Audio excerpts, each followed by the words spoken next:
We're going to jump in today. We're going to talk about how to maximize productivity with your moving team. One of the things that I have clients and moving owners talk to me the most about, it goes hand in hand with hiring, is my current team's performance. You know, the better A player guys you have, usually the longer they stay because you can incentivize and pay them more because they do great work. They don't call out all the time and you get better reviews.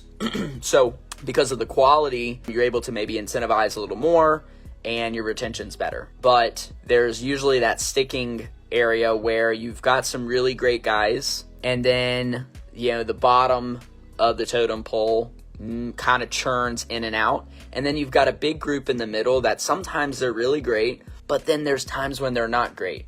And you scratch your head and you kind of wonder like, gosh, why can't I get them to do more? Why can't I get them to, have consistent quality and really just step up day in and day out? So let's talk about 5 points. I'm going to share 5 points on things you should consider working on as a business owner in order to improve, especially your hourly employees, your frontline employees' productivity, okay? First and foremost, I'm a big believer of incentivizing staff. So a lot of companies do bonuses for their movers, but they do them monthly. And what I've learned, this is just my personal opinion, is for a mover, a month is kind of far out, and they don't always think that far in advance.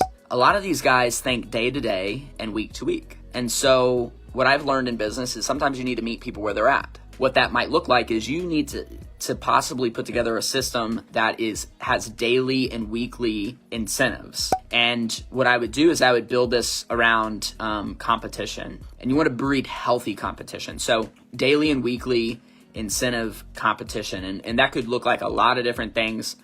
Maybe you have a few KPIs, key performance indicators, that you and your management team track. And, just kind of randomly, you pick a certain KPI on a certain day or a certain week, and you put dollars or incentive, there's more than just money to incentive, to those results, right? Another, thought with that is having, some of that public and really shared without the whole team, right? So if you have something weekly, like, is there a leaderboard in the warehouse where like this stuff is being tracked and you see the bar graphs with like how many reviews somebody got through the week or whatever it may be, whether it's going a certain number of days in a row with no damages on their moves, whatever it might be, right? Having every single team member on their crew show up on time and dispatch on time, plus get to the customer's house on time. There's just so many things that you could do, and you can change them up. I think looking at that would be one to increase productivity. Number 2 is hire character, train skills.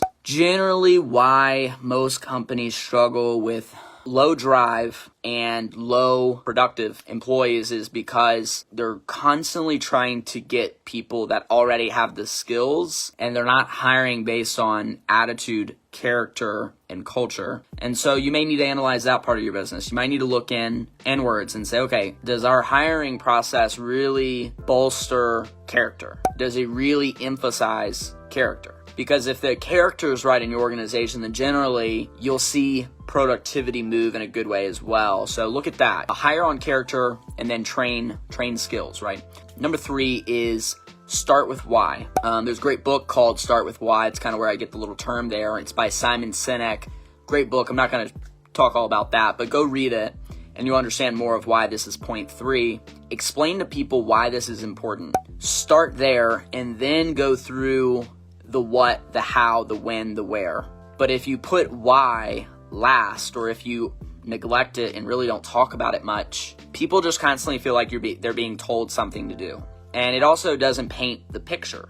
Painting the picture, telling people why, start with that, and you'll get a more buy-in, you'll get more belief. So that's going to be big. All right, here's a huge one. Stop micromanaging and start equipping. Productivity gets crushed when you micromanage and you get your fingers all in the sticky, in the sticky of stuff. And it just, people don't like it when you're looking over their shoulder every single minute. Where I'll get pushback from managers and moving owners is they say, well, Winston, I have to look over their shoulders because every other day they're doing it wrong. Go back to points 1, 2, and 3. Go work on those, get those really good, and then work on point 4 where we're talking about stop micromanaging and start equipping. So equipping people is really what your mission should be, you and your management team. To equip someone is to, 1, tell them why they're doing it, provide them all the tools, all the resources, right?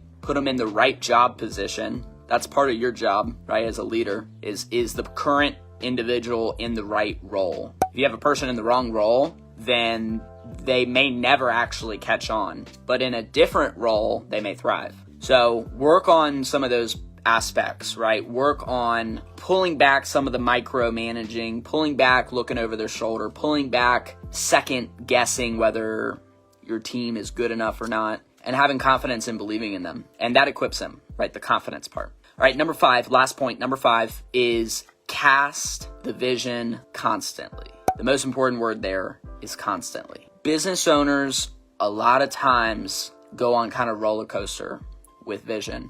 They get all jacked up. They went and watched some video or they went to some conference. They come back beating on their chest and they're all about vision for a week or for 2 weeks.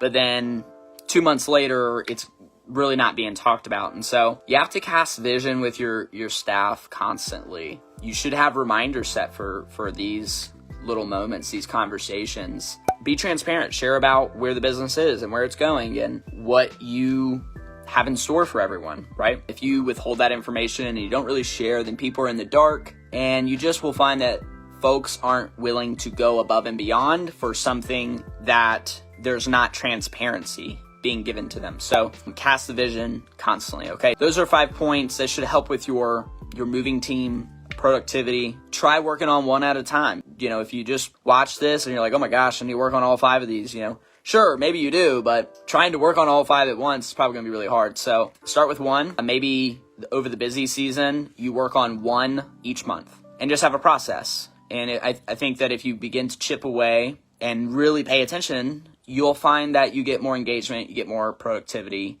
and buy-in. And that overall is going to make you more productive, or more profitable, I should say. It'll lower your turnover. It'll increase your retention. If you do those things, your head's going to feel a lot better. You're going to be way less stressed. And overall, the business will be healthier.